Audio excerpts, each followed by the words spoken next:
Queridos irmãos, como sempre digo, é uma alegria muito grande nós estarmos aqui reunidos para sermos expostos à palavra do Senhor.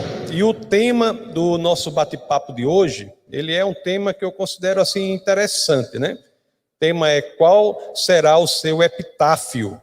Qual será aquela frase, né, que estará na lápide do nosso túmulo? Qual será aquela frase lá, aquele epitáfio? Já pensou sobre isso? Isso faz com que nós pensemos assim: ao final de tudo, o que nós teremos feito para Jesus? O que nós teremos feito para Cristo?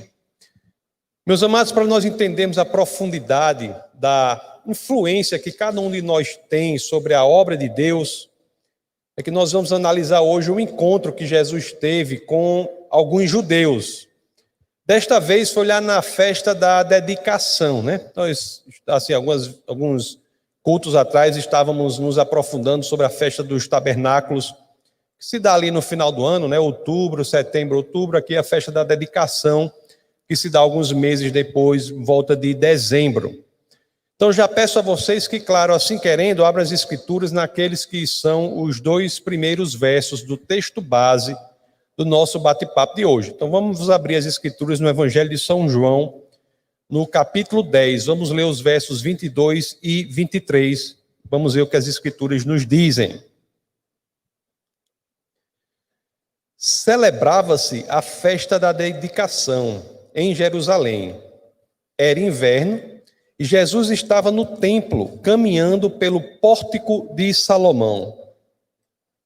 Queridos irmãos, essa festa da dedicação, ela não é uma das que podemos dizer assim, festas tradicionais judaicas. Ela, na realidade, ela é instituída um século e meio, mais ou menos, antes de Cristo, no ano 165 a.C., por Judas Macabeus. Ele institui essa festa para comemorar a chamada limpeza do templo.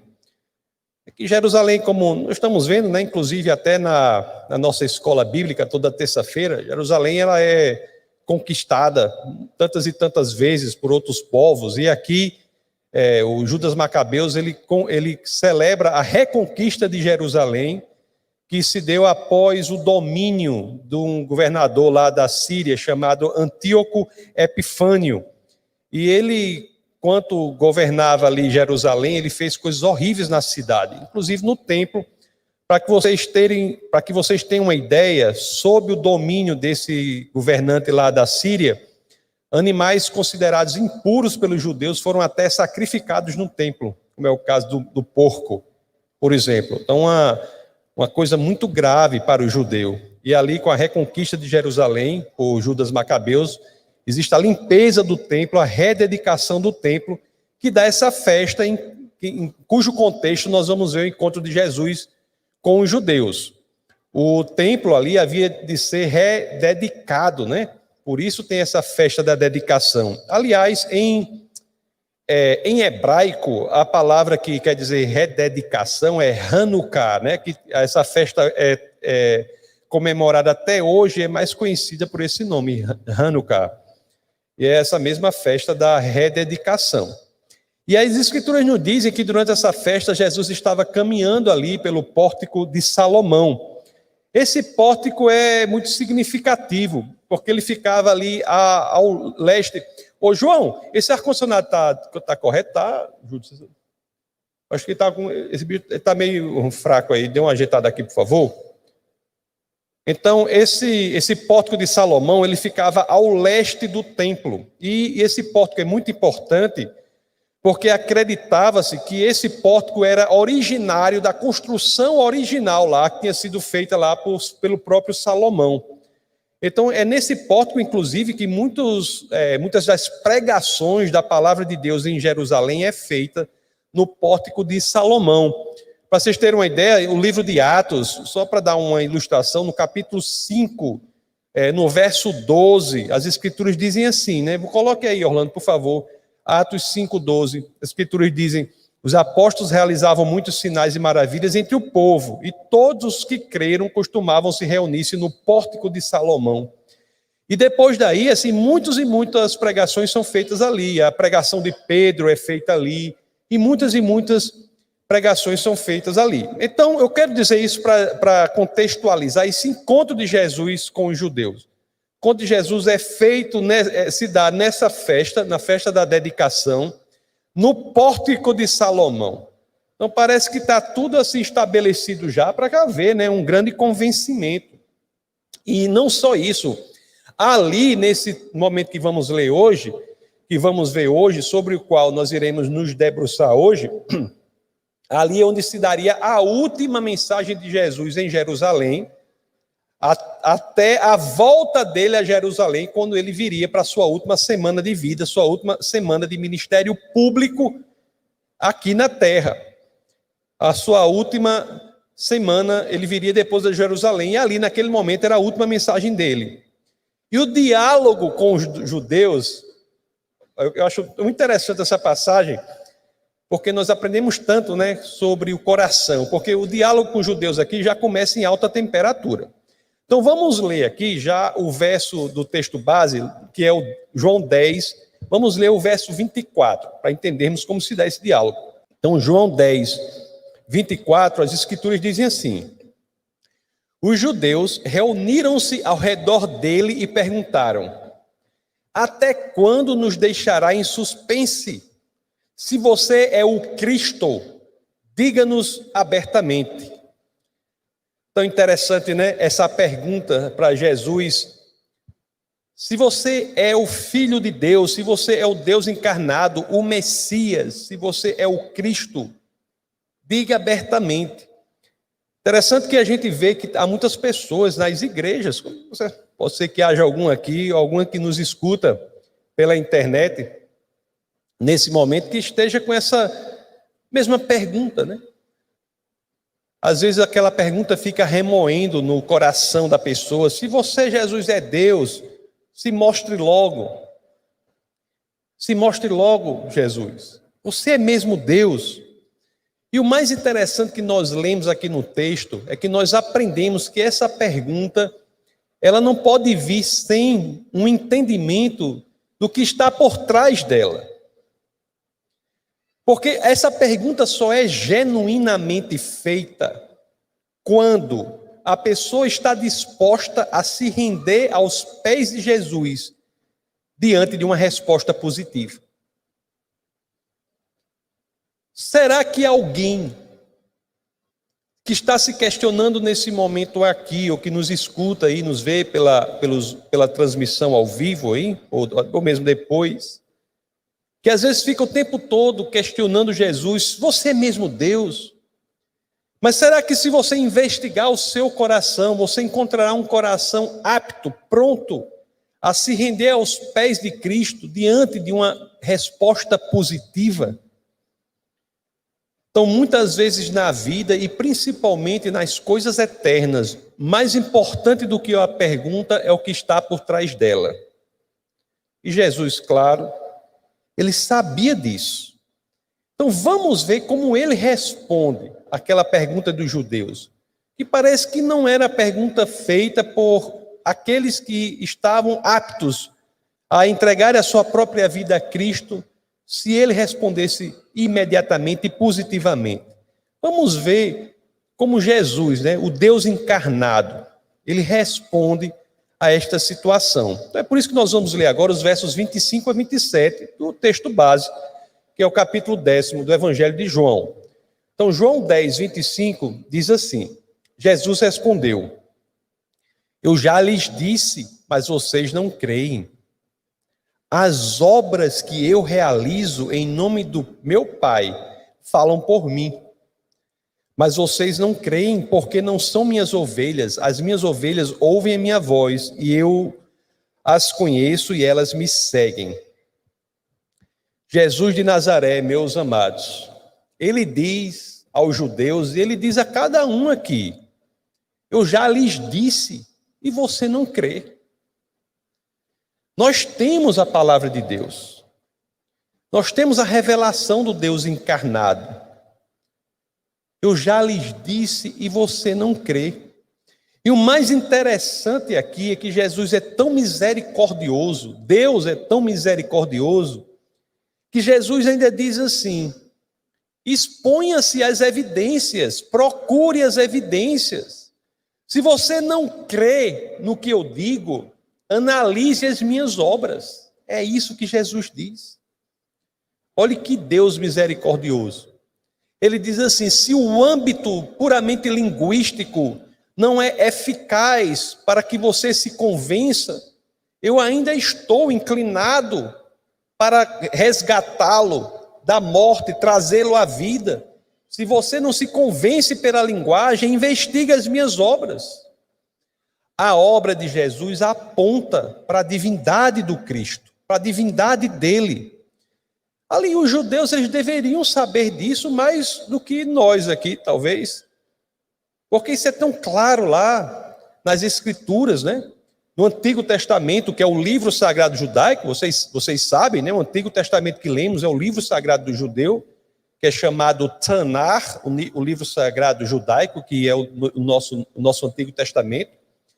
E lá no profeta Isaías, no capítulo 35, vamos ler os versos 3 a 7. Uma passagem muito bonita, que é um exemplo do livro judaico, dizendo que o Messias, o Cristo, seria identificado também por suas obras. Olha o que Isaías 35, 3 a 7 nos diz: fortaleçam as mãos cansadas, firmem os joelhos vacilantes. Ele começa com essa promessa, né? Fortaleçam as mãos cansadas, firmem os joelhos vacilantes. Digam aos desanimados de coração: sejam fortes, não temam. Seu Deus virá com vingança, com divina retribuição, virá para salvá-los. Então, aqui no verso 5 até o verso 6, os 5 e os 6 mais especificamente, nós temos aquilo que caracteriza esse Deus que vem para nos salvar. E olha o que ele diz aqui: então se abrirão os olhos dos cegos, se destaparão os ouvidos dos surdos. Então os coxos saltarão como cervo, e a língua do mudo cantará de alegria. Águas irromperão no ermo, e riachos no deserto. A areia abrasadora se tornará um lago, a terra seca, fontes borbulhantes. Nos antros onde outrora havia chacais, crescerão a relva, o junco e o papiro. E será que aqueles judeus, meus queridos, não haviam visto por toda Jerusalém os sinais e maravilhas que Jesus havia feito, os milagres impressionantes? Nós mesmos aqui, na nossa série sobre o Evangelho de João, já estamos cansados, né, de ver as maravilhas que Jesus fez em Jerusalém. Né? Cegos de nascença passaram a ver e a testemunhar de Cristo. Aleijados há décadas se levantaram e tomaram a própria maca. Então, a questão central ali, que subjaz a questão que eles fazem a Jesus, e a questão que está presente para nós aqui é a seguinte: quando será suficiente para crermos nele? Qual é a quantidade de resposta que é suficiente para crermos nele?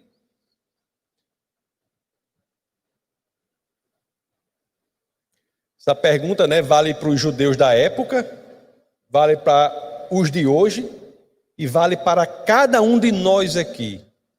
De que mais nós precisamos para tomarmos uma decisão?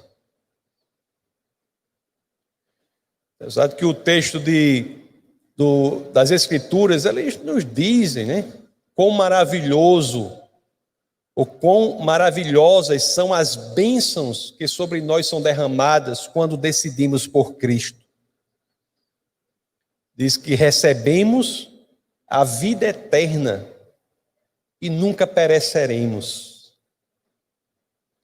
É o que está em João no verso subsequente, João 10, 28. É um resumo no Evangelho de João das bênçãos maravilhosas que são derramadas sobre nós, que entregamos a nossa vida ao Cristo. João 10, 28 diz assim: eu lhes dou a vida eterna, e elas jamais perecerão. Ninguém as poderá arrancar da minha mão. Meus queridos, pense bem. Vida eterna, sem perecermos. Há bênção maior do que esta? Porque às vezes nós temos uma tentação incrível de sermos ingênuos como ingênuos são os tolos.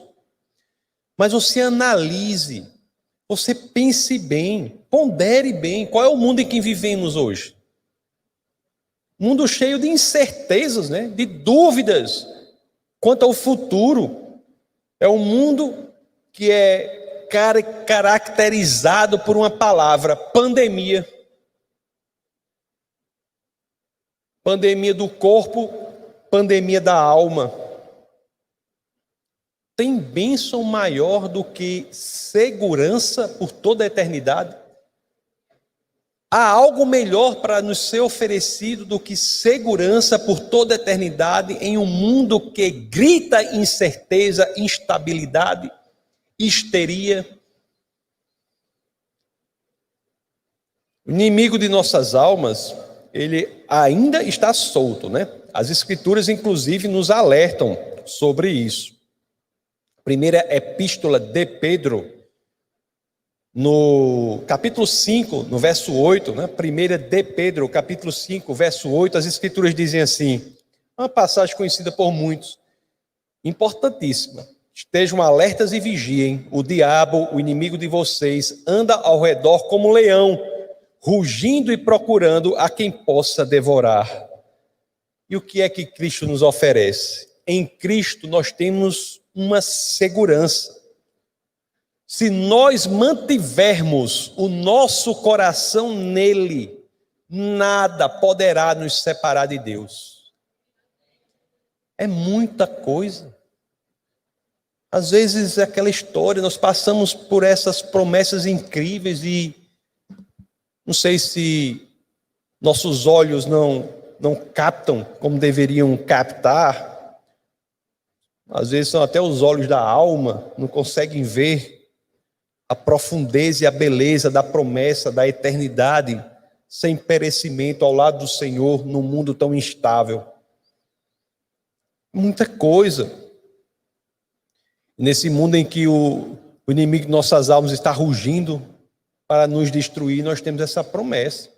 Leiamos agora João 10, vamos ler os os versos subsequentes, vamos ler o 29 e o 30, vamos ler os dois próximos versos, para ver o que as Escrituras dizem. Olha o que as Escrituras nos garantem, Jesus falando: meu Pai, que as deu a mim, é maior do que todos, é maior do que o inimigo das nossas almas, é maior do que as vicissitudes, os problemas, as dificuldades, as intempéries, porque passamos, é maior do que as ameaças, os medos, as incertezas. O meu Pai é maior do que todos. E algumas traduções trazem, é maior do que tudo. O meu Pai é maior do que tudo. Ninguém as pode arrancar da mão de meu Pai. Eu e o Pai somos um. Às vezes nós cristãos, nós vivemos como se Cristo não existisse. Cristãos que entregam a vida ao Senhor, enfrentam a vida com as pernas cambaleantes, com medo de tudo. Meu querido, se você não sabe o dia da manhã, bem-vindo ao clube. Ninguém sabe o dia de amanhã. A nossa esperança não está em sabermos o dia de amanhã, nossa esperança está em quem sabe o dia de amanhã, que não somos nós, é o Pai. A nossa esperança está no Senhor. Cristãos com medo de morrer.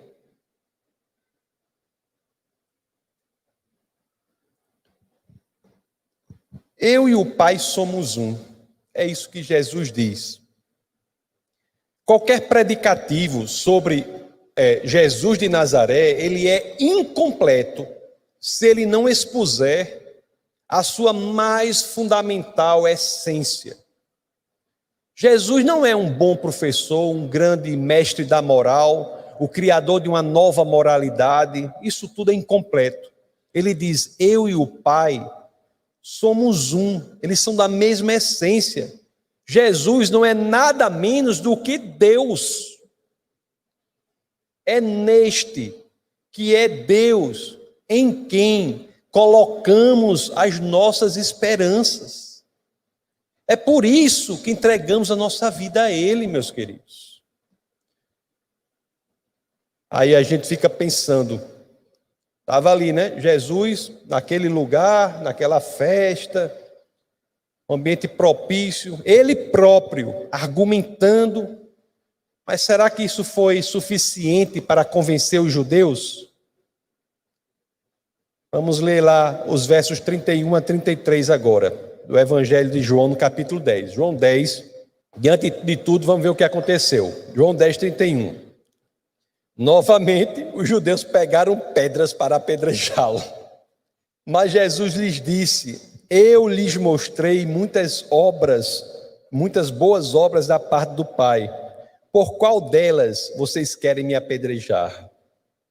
Responderam os judeus: não vamos apedrejá-lo por nenhuma boa obra, mas pela blasfêmia, porque você é um simples homem e se apresenta como Deus. Interessante aqui que até os judeus, né, da época, inimigos de Jesus, entendem que ele se autoproclama Deus.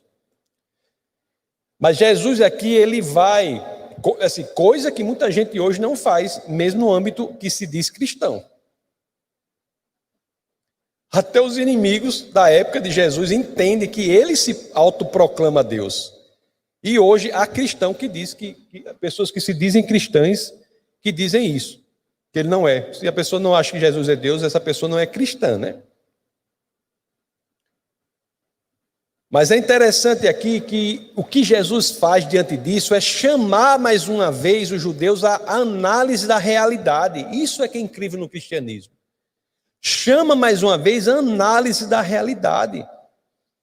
Não é o âmbito linguístico que importa. O que importa é a realidade. Analise as evidências, analise os fatos. Nos versos 34 a 36, nós vemos isso. Vamos ler João 10, 34 a 36, para vermos a resposta de Jesus. Diz assim, ó: Jesus lhes respondeu: não está escrito na lei de vocês, eu disse, abre aspas, né? Eu disse, vocês são deuses? Aqui ele faz uma referência a Salmos, livro de Salmos, que eu vou ler depois da passagem para entendermos. Jesus argumenta assim: não tá escrito na lei de vocês, eu disse, vocês são deuses? Se ele chamou deuses aqueles a quem veio a palavra de Deus, e a escritura não pode ser anulada, que dizer a respeito daquele a quem o Pai santificou e enviou ao mundo? Então, por que vocês me acusam de blasfêmia, porque eu disse, sou filho de Deus? O salmo a que eu me referi aqui, ao qual Jesus se refere nessa argumentação com os judeus, é o Salmo 82, verso 6. Coloca aí, Orlando, 82, verso 6, em que as escrituras dizem assim, ó: eu disse, vocês são deuses, todos vocês são filhos do Altíssimo, mas vocês morrerão como simples homens, cairão como qualquer outro governante. De fato, meus queridos, quando nós lemos isso aqui em hebraico, o livro de Salmos em hebraico, onde tem deuses aqui, tem Elohim, porque Elohim, algumas vezes, é traduzido como aqueles que julgam, autoridades, são traduzidos como Elohim. E o que Jesus está dizendo é assim: olha, os sacerdotes judeus, que se consideram representantes de Deus, a palavra de Deus no livro de Salmos 82 se refere a eles como Elohim. Então por que agora vocês querem me condenar por blasfêmia porque eu estou dizendo que sou filho de Deus? Se a vocês mesmos, vocês têm uma lei que se refere a vocês pelo nome de Elohim, por que vocês querem me condenar por blasfêmia porque eu estou dizendo que sou filho de Deus? Não é a terminologia que importa, né? O Salmo 82 mesmo fala de um tipo de Elohim que morrerão como homens, tipo que morrerá como homens. Mas Jesus não. Analise a realidade, não é um nome. Analise a realidade. Analise quem Jesus é de fato. Jesus não é como esses que morrerão como morrem os homens. Jesus ressuscitará e vencerá a morte. Isso é muito importante. Nós não devemos nos afogar no âmbito da linguagem, como muitas vezes a gente se afoga. Nós temos que analisar a realidade, investigar quem Jesus é. Às vezes as pessoas ficam unicamente no âmbito do que as palavras apresentam, sem se aprofundarem na coisa como ela é. Investigar quem Jesus é e decidir é a proposta do próprio Cristo. É a realidade de quem Jesus é que deve preponderar. Temos que dar esse salto, meus queridos. Quão maravilhoso é o cristianismo, porque ele nos convida à investigação. Olha o que o próprio Jesus diz aqui, na continuação, em João 10, 37 e 38. Olha esse maravilhoso convite à investigação. Olha o que ele diz aqui, ó. Se eu não realizo as obras do meu Pai, não creiam em mim. Mas se as realizo, mesmo que não creiam em mim, creio nas obras, para que possam saber e entender que o Pai está em mim e eu no Pai. Sejamos sinceros, honestos quanto à investigação de Jesus. Analisemos. Se após exaustiva análise nós chegarmos à conclusão de que não vamos entregar nossa vida a Ele, não entregue sua vida. Vá seguir outro caminho. As Escrituras estão repletas desse chamamento à decisão. Chamamento à decisão. Investigue, pondere. Veja as evidências. E as Escrituras estão cheias de evidências, né? Evidências de âmbito verbal. As Escrituras dizem que ninguém ensinava como Jesus. Evidências de âmbito do caráter. Em Jesus não era encontrada nenhuma falta. E evidências no âmbito da realidade, das obras, sinais e maravilhas o acompanhavam. Não foi isso que lemos lá em Isaías? Não foi isso que lemos? Que olhos dos cegos se abrirão, os ouvidos se destaparão. Então isso é um argumento muito forte que Jesus apresenta ali para os judeus. Mas parece que nada surtiu efeito. Por quê? E isso fala muito com cada um aqui, né? Cada um de nós, todos aqui. Porque às vezes, nosso coração já está decidido. E aí, como está o nosso coração? Será que o que muitos buscam não são apenas evidências para sustentarem aquilo que a gente já deseja?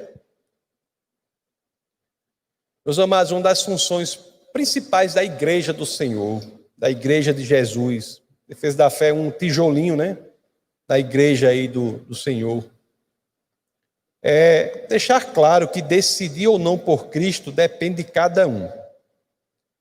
Mas também temos que deixar claro que as Escrituras dizem isso. Embora decidir ou não por Cristo dependa de cada um, ninguém pode forçar o outro a ser cristão. Decidir ou não por Cristo depende de cada um, embora isso seja uma verdade, eu tenho de dizer, para todos, esta decisão terá consequências eternas. Aí, quanto aos judeus, né, vamos ler aqui o que nos diz João 10, 39. Vê se adiantou. O que é que as Escrituras dizem?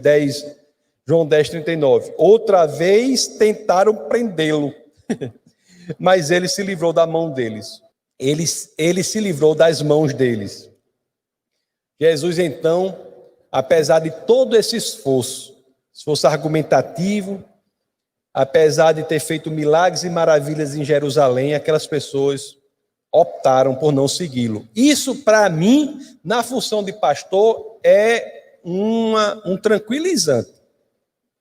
Porque nem Jesus, fazendo milagres e maravilhas, na festa da rededicação, no pórtico de Salomão, argumentando como ninguém argumenta, conseguiu fazer com que as pessoas se convertessem. Para nós que pregamos a palavra do Senhor, isso é uma tranquilidade, porque nós sabemos que o nosso papel não é converter ninguém. Nosso papel é ser obediente ao que Ele quer que façamos e entender que as pessoas têm livre arbítrio, mas temos que deixar claro a consequência das decisões. Jesus sai de Jerusalém ali e só volta, conforme eu disse no começo do nosso bate-papo aqui, na última semana da vida dele. E é interessante que ele sai de Jerusalém, cruza o Jordão, né, vai para o deserto além do Jordão, ali onde havia iniciado o seu ministério público, onde João, o Batista, pregava. Né? Nós estamos lendo o Evangelho de João, que é o evangelista. Toda vida que o Evangelho de João fala de João, não é dele próprio, é de João outro, o primeiro profeta do Novo Testamento, que é João Batista. Então ele vai ali, Jesus vai para além do Jordão. E nós vamos ler agora os últimos versos aí do nosso texto base de hoje, porque Jesus vai ministrar para além do Jordão. E olha que coisa incrível acontece ali, e isso assim fala muito ao meu coração, porque ele sai de um ambiente onde ele tentou tudo ali naquela situação e vai para um outro ambiente, que é um ambiente esquisito, né? Um deserto, além do Jordão, um ambiente fora. Chega ali, mas ele encontra ali um lugar que tem uma coisa diferente. Ali havia existido alguém, João Batista, que havia dedicado a vida a preparar a terra. Aquele lugar, ermo e distante, foi um lugar em que alguém havia estado ali, e a vida toda daquela pessoa apontava para o Salvador. Ali não havia comemoração de festa de rededicação, não havia pórtico de Salomão. Ali não havia a história que Jerusalém tinha, que havia ali era um deserto, mas havia a memória de alguém que havia dedicado a vida a apresentar o Senhor. Então vamos ler João 10, 40 a 42, para ver o que as Escrituras dizem. Então Jesus atravessou novamente o Jordão e foi para o lugar onde João Batista batizava nos primeiros dias de seu ministério.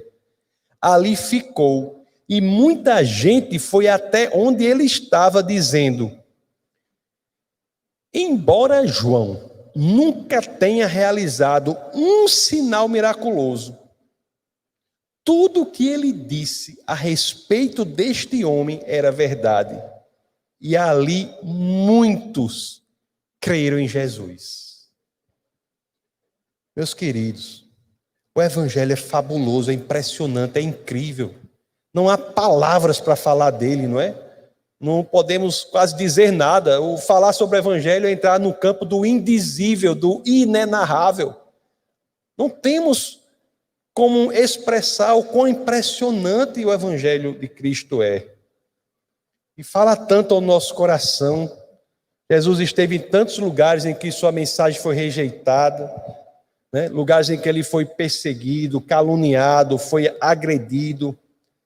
Mas ali na terra de João Batista foi diferente.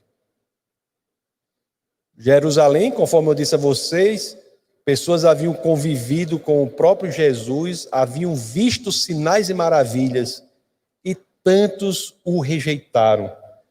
Mas ali, naquele outro lugar, no deserto para além do Jordão, havia uma terra que havia sido preparada por João Batista. Um João, conforme nós vimos nas Escrituras, que nunca fez um sinal miraculoso, mas um João que tudo o que fez apontava para Cristo.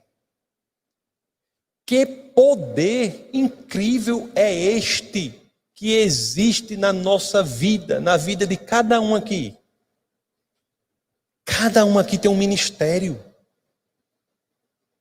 Cada um aqui, se você é cristão, você tem um ministério. Que poder incrível é este? Que poder incrível foi este que havia no ministério de João? Poder de quê? Poder da clareza, da fidelidade, da integridade de seu testemunho de Cristo. Meus queridos, e as Escrituras nos dizem, ali muitos creram em Jesus. Isso é muito profundo. O João Batista, nessa situação aqui, nesse momento, já havia sido morto, né? Ele fora, como todos sabem, decapitado. Sua cabeça havia sido colocada em uma bandeja. E não se sabe onde está essa cabeça dele, muito menos o corpo dele. Ele não tem tumba, não tem túmulo, né? E esse túmulo não tem aquela lápide, aquela pedra, não tem. Não tem. Mas aos olhos de Deus, João Batista tem até um epitáfio, uma frase para ser colocada nesta lápide que não existe. Existe aos olhos do Senhor. Um epitáfio, uma frase em seu túmulo que resume a grandeza do seu ministério, a grandeza da sua passagem aqui na terra. Como foi que nós lemos lá em João 10:41? Qual seria? Coloca aí, Orlando, João 10:41, por favor. Qual é o epitáfio que as Escrituras dão para João Batista? Tudo o que ele disse a respeito de Cristo era verdade. Tudo o que ele disse a respeito de Cristo era verdade. Amados irmãos, eu estou me encaminhando para o encerramento, mas eu tenho de dizer a vocês, nós somos chamados a sermos Joões Batistas da contemporaneidade. Uns são chamados para sinais e maravilhas, outros com chamados diferentes, mas todos com um chamado para um testemunho íntegro de Cristo. É por isso que nós não podemos deixar que essa pergunta esteja em nosso coração. Qual será, amado irmão, o seu epitáfio? Qual será o seu epitáfio? Nossa vida é uma obra em progresso, em construção. Hoje não é daqui a pouco, é agora. É o momento de mudar o que precisa ser mudado. Daí do seu lugar, entregue sua vida ao Senhor. Veja o que precisa ser mudado e mude. Se você está aqui ou me ouve pela internet, saiba que o momento é agora de endireitarmos aquilo que precisa ser endireitado, para que possamos ao final, né, e falar como o apóstolo Paulo, né, a Timóteo, dizer, eu corri a carreira que me foi proposta, combati o bom combate, guardei a fé. Será que teremos a honra, meus amados irmãos, de termos em nosso epitáfio aos olhos do Senhor o que João Batista teve, algo que possa garantir que durante a nossa vida tudo o que fizemos aponta para Ele, o Cristo? Este é o nosso objetivo. Esta é a razão de continuarmos aqui na terra após sermos convertidos. Nunca se esqueçam disso. Eu já carcomi o recheio do meu crânio pensando sobre uma razão para continuar na terra após a salvação. Por que continuamos aqui após entregarmos nossa vida ao Senhor? Por que não somos imediatamente arrebatados e saímos desta terra? Por quê? Só há uma resposta possível para isso. Porque Ele tem algo para nós fazermos. E este algo é fazê-lo mais conhecido para aqueles que ainda não o conhecem. Cada dia em nossas mãos é uma oportunidade de sermos mais e mais parecidos com Cristo e fazermos mais e mais o que João Batista fez durante a sua vida. Não percamos essa oportunidade, porque é o que há de mais valioso com o qual lidamos durante a nossa breve passagem aqui na terra. Vamos orar. Senhor, muito obrigado, Pai, por tua palavra. Obrigado, Senhor, por nos direcionar, por nos apresentar este caminho para que vivamos aqui. Obrigado, Senhor, por nos incentivar em tua palavra a sermos mais e mais parecidos contigo, a sermos mais e mais envolvidos em tua obra, a entendermos que temos algo a ser realizado, a notarmos que este mundo perdido precisa da palavra de esperança, precisa da palavra de salvação. Obrigado, Pai, por tua palavra, que é nosso norte, e pelo teu Espírito, que nos encoraja, nos orienta, nos aconselha, para que possamos fazer da nossa vida algo digno de ter um epitáfio como este, que nos garante que tudo o que fizemos aponta para Cristo. E é no nome dele, no nome poderoso, nosso Senhor e Salvador, que todos aqui, em uma só voz, dizemos: amém.